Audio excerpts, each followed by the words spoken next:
Tantor Audio, a division of Recorded Books, presents The Magic of the Otherworld, Modern Sorcery from the Wellspring of Celtic Traditions, by Morpheus Ravenna. Foreword by River Devora. Narrated by Krystal Hammond. Publisher's note: this audiobook includes bonus material. Please visit Tantor.com and type "The Magic of the Otherworld" into the search box. Follow the link to the book's page. Then, under the Supplemental Content section, please enter the access code SPIRIT, and then click the Unlock button to access the bonus material. The code should be entered in all lowercase letters. The Lower World Symbols chart referenced in this audiobook can be found in the bonus material. Foreword. There has never been a time without magic. Humans have been enacting practices we could believably label magical since the dawn of our species. We live in a relational, shifting world. We impact and are impacted by our environment.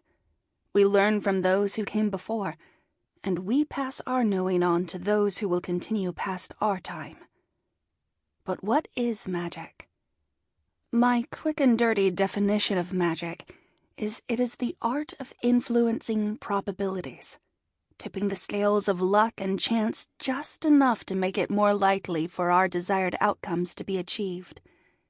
Magic is not a guarantee, nor is it a replacement for practical, mundane work. But in an uncertain and unpredictable world, magic gives us a way to access the help of unseen forces, gives us a way to try and tip the odds in our favor. In the modern Western world, many folks no longer have unbroken lineages of reciprocity and ancestral, traditional, community-tested protocols for interacting with the unseen forces in their current and local environments.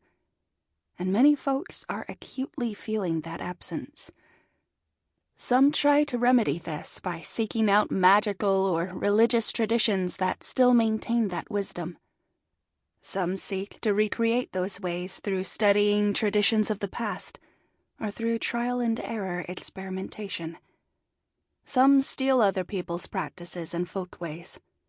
In the absence of a foundational magical framework and way of understanding the unseen world around us, or in the absence of the guidance of elders from living traditions with grounding in those foundations and knowledge of the protocols necessary to navigate and maintain respectful, reciprocal relationships with the unseen world, many folks find their experiments to be piecemeal at best, or not as effective as they feel they could be. And there can be real and sometimes lingering dangers for doing magic wrong. I have been an Olorisha, priest, and spirit worker for many years, holding traditional initiations in several magical and religious lineages. When I first began the Strong Roots and Wide Branches pan-polytheist learning community, my main focus was on getting polytheists more comfortably established in grounded, well-fleshed-out religious practices and relationships. But magic and religion, while tightly related and sometimes overlapping to the point of being indistinguishable, are still two different disciplines, with distinct goals and intentions.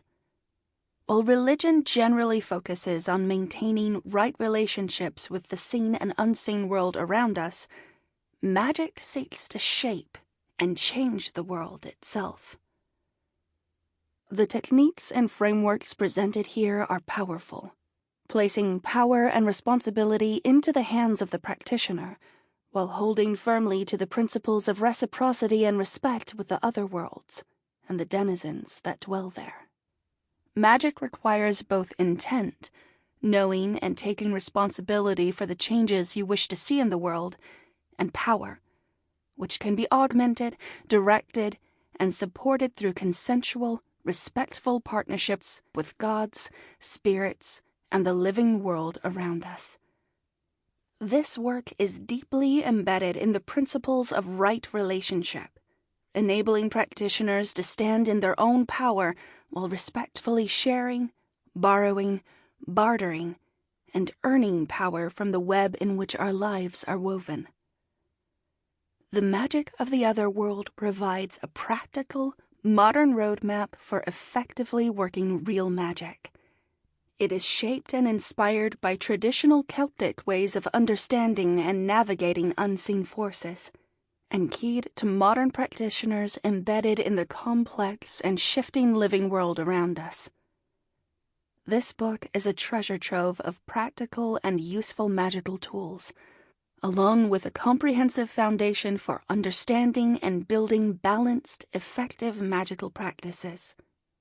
Morpheus brings a deep reverence and respect to the study and practice of modern, Celtic-embedded and inspired sorcery.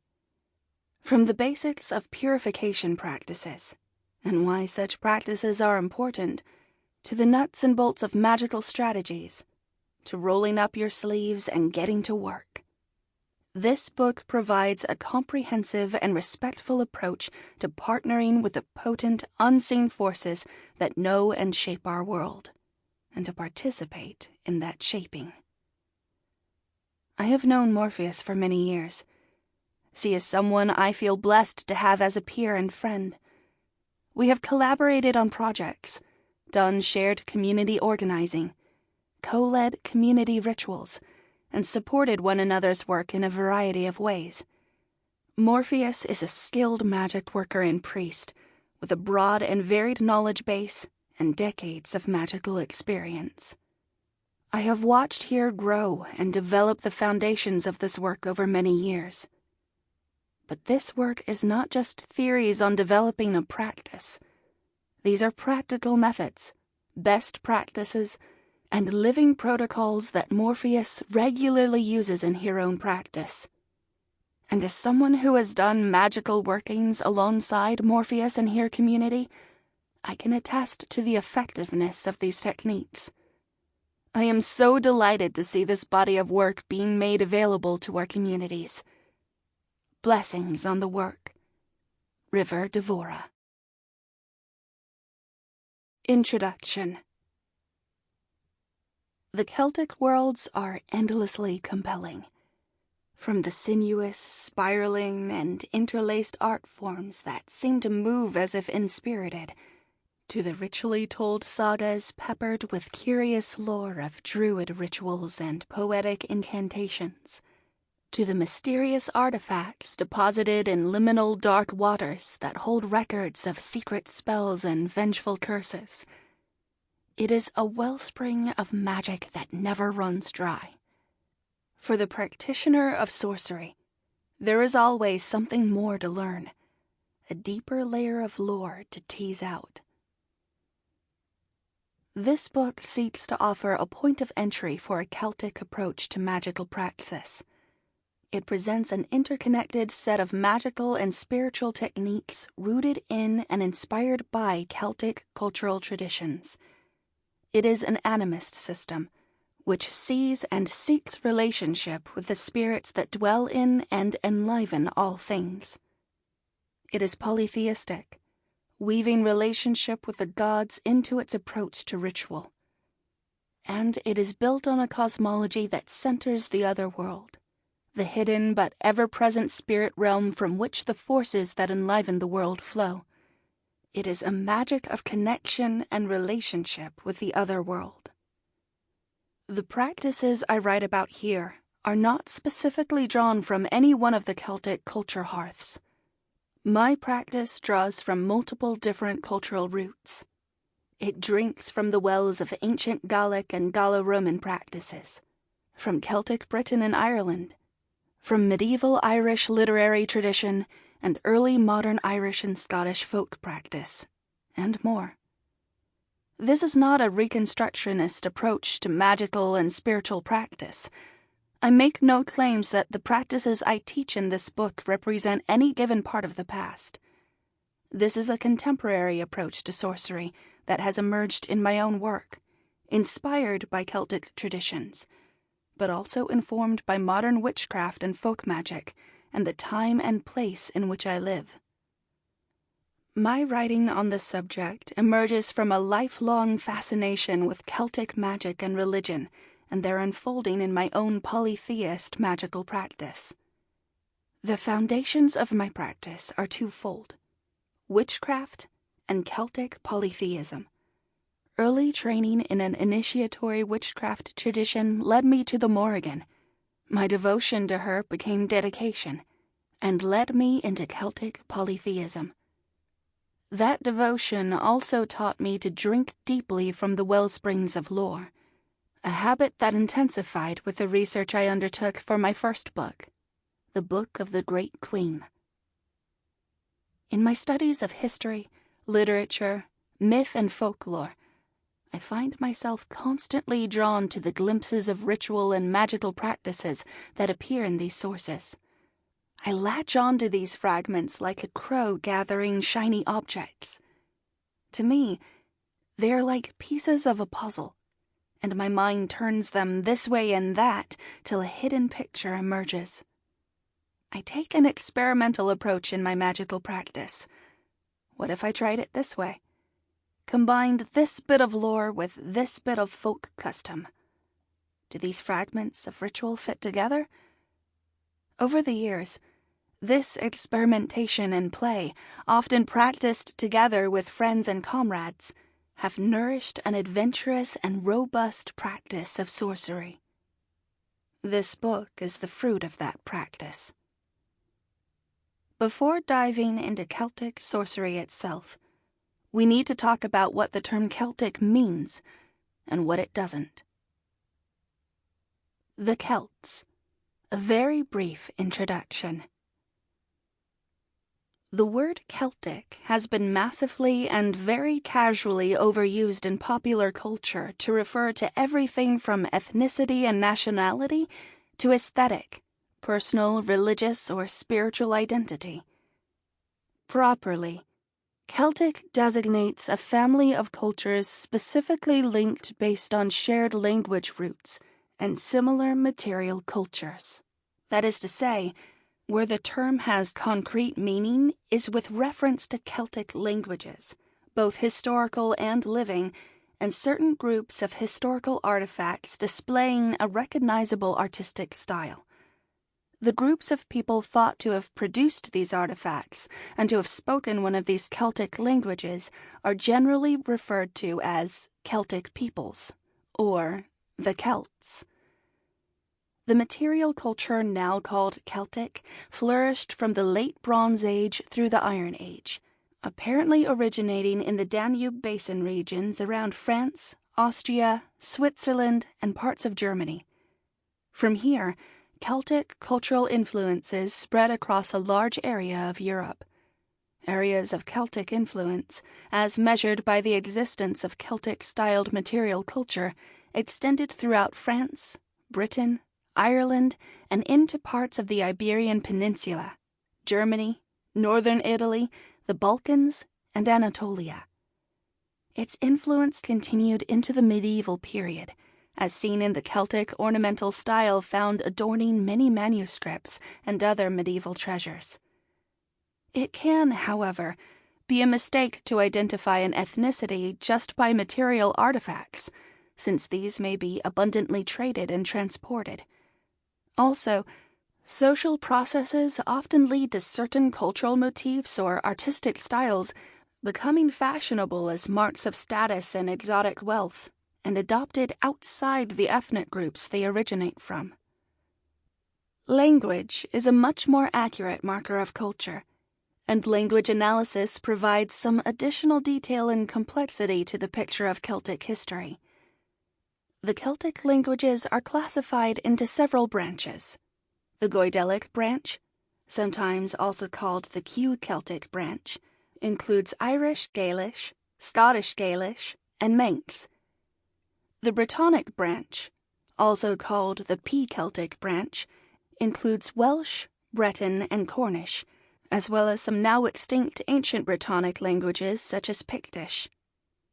Both these branches are generally grouped together as the insular Celtic languages, meaning the Celtic languages of the Western Islands off mainland Europe, Ireland and Britain and the smaller islands around them. Historically, another group also existed, the Continental Celtic languages, spoken in Gaul and other continental areas and now extinct as living languages. Theories about the historical relationships between these languages and what is now identified as Celtic material culture are still contested and developing.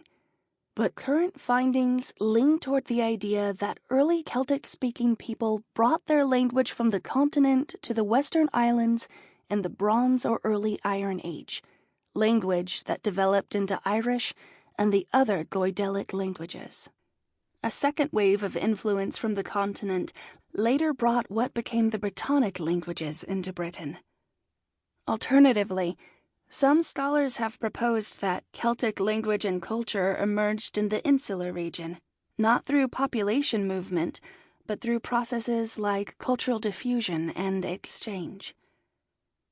What all this detail means is that Celtic cultural influences were conveyed through multiple channels, by the sharing of material culture as well as by the movement and mixing of people speaking different Celtic languages.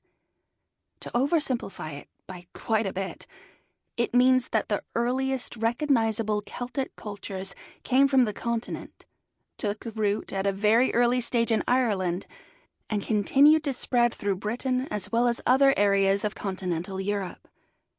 In each of these regions, the presence and influence of Celtic-speaking peoples and their culture was interwoven with pre-existing populations with their own languages and cultures. An important lesson to take from this is that Celtic cultures are not interchangeable over time and geography. It is not very meaningful to talk about Celtic culture as if it were a single stream of culture and tradition. There has never been a singular Celtic identity or culture, and certainly not a singular Celtic pantheon or unified Celtic mythology. These were tribally organized societies with localized traditions and customs, distinct languages, and different regional influences. Most of the people now labeled as Celtic groups would likely not have identified as such. They would have identified as a member of their tribe or kingdom.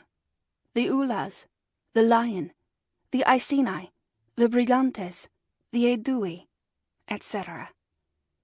While trade, travel, and cultural exchange were significant between the various Celtic tribes and cultures and those surrounding them, these movements represent fractions of populations, textures woven into the traditions and experiences of a people.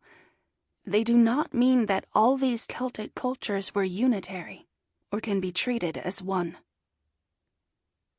The sources. The sources available for studying Celtic pagan traditions present their own challenges. The pagan Celtic peoples of the ancient period were non-literary. Theirs were oral traditions. Writing was used in a limited way for inscriptions in some places, but poems, tales, myths, religious beliefs, and other core aspects of tradition were not written down. According to some historical sources, this was intentional. The continental Celts were said to disdain the use of writing for sacred knowledge, believing it to be profane, and preferring to maintain an oral tradition. Thus, there is no native pre-Christian Celtic written literature extant in primary form. Gaul and most of Britain were conquered by the Roman Empire, and their cultures profoundly transformed starting in the last century BCE, prior to any widespread adoption of the custom of written literature. Some observations of Celtic cultures were written by Greek and Roman authors of the time, but this evidence is very fragmentary and problematic. All of these sources are secondary in nature, since they are not the product of the Celtic peoples themselves, but written through the eyes of people from other cultures with their own agendas for what they recorded. Much of this material is also in the form of tertiary later works, copied or reinterpreted from the lost works of Posidonius, a Greek geographer and historian who traveled extensively and wrote ethnographic accounts of the Gauls based on direct observations. Since his original writings are lost, it remains impossible to say how much this ethnographic material was altered through this historical telephone game. Some pre-Christian traditions of the Celtic peoples can be found in later literature. Ireland provides the richest source for this literature. As Ireland was not conquered by Rome, there was not significant Roman influence on the culture there.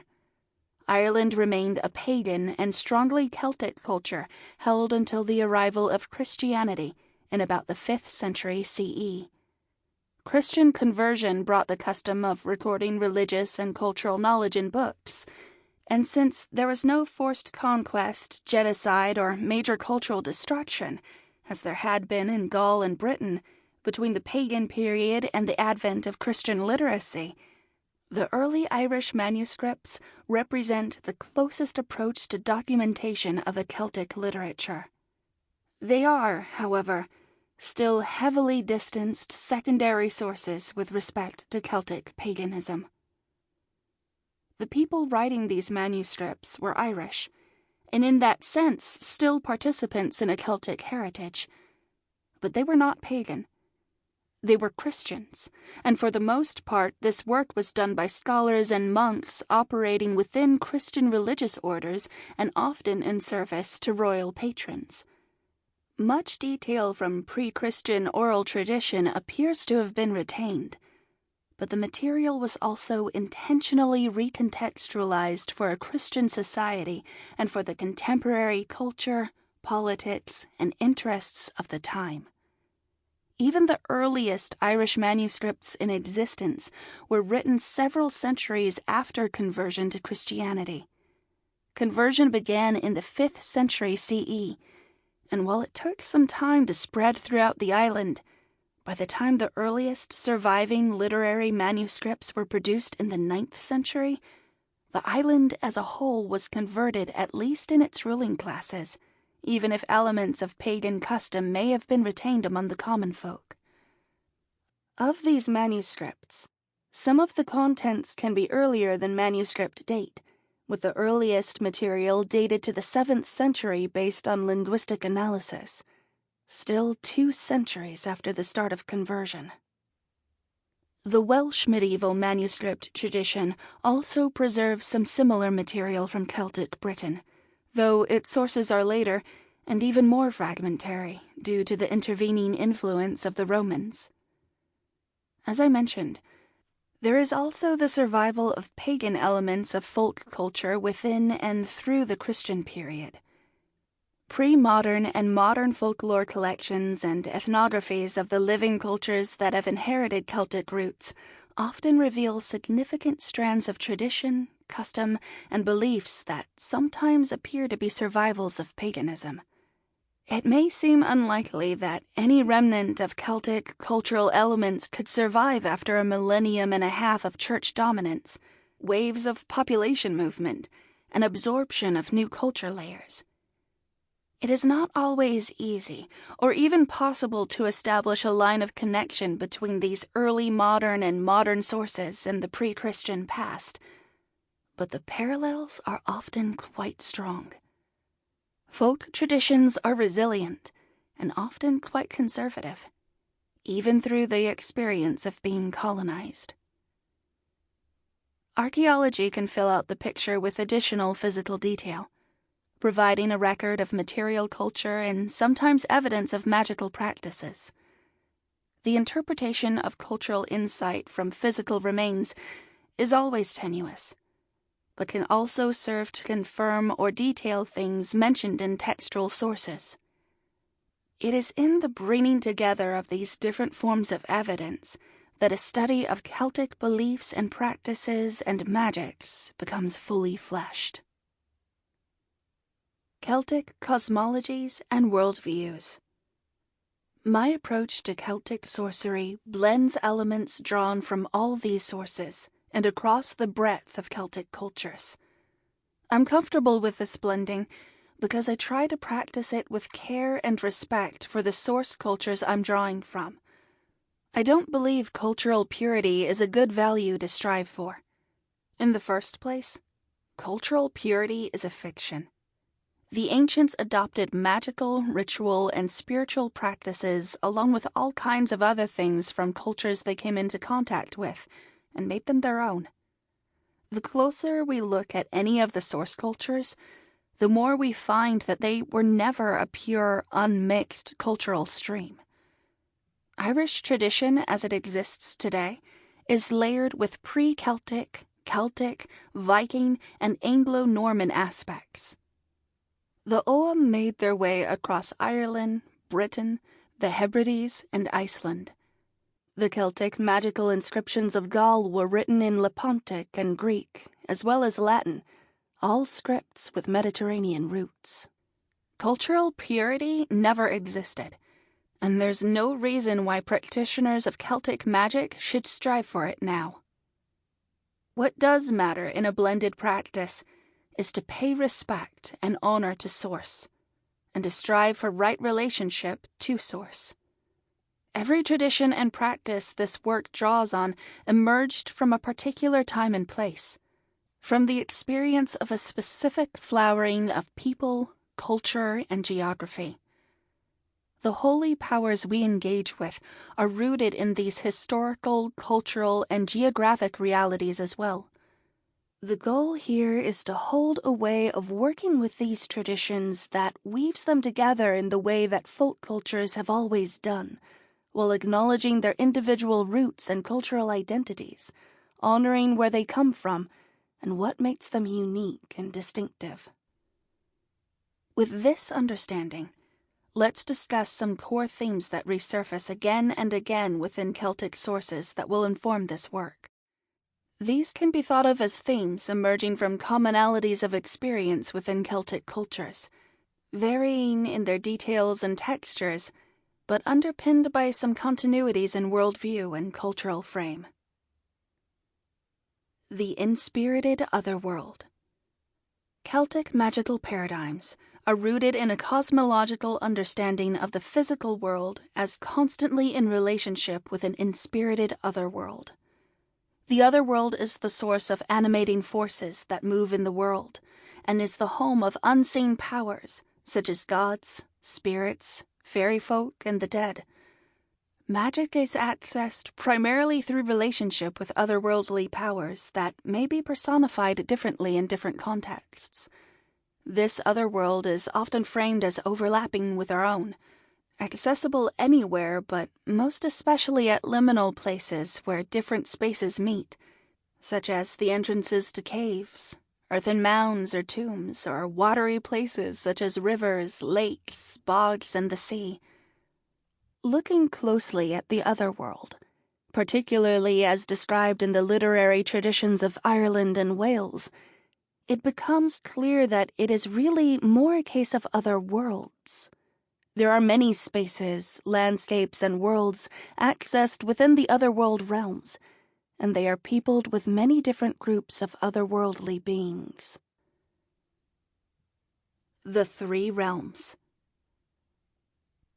The architecture of the cosmos, as understood by Celtic cultures, tends toward a triune pattern, as do many things.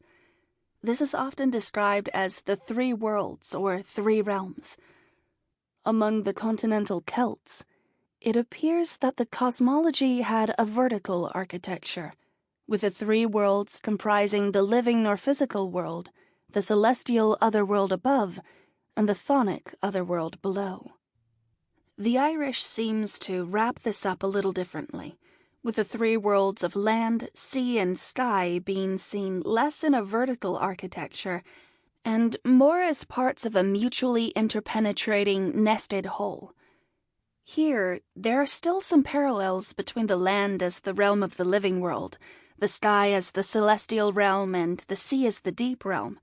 Not an underworld in the continental sense, but an otherworld accessed through the deep places.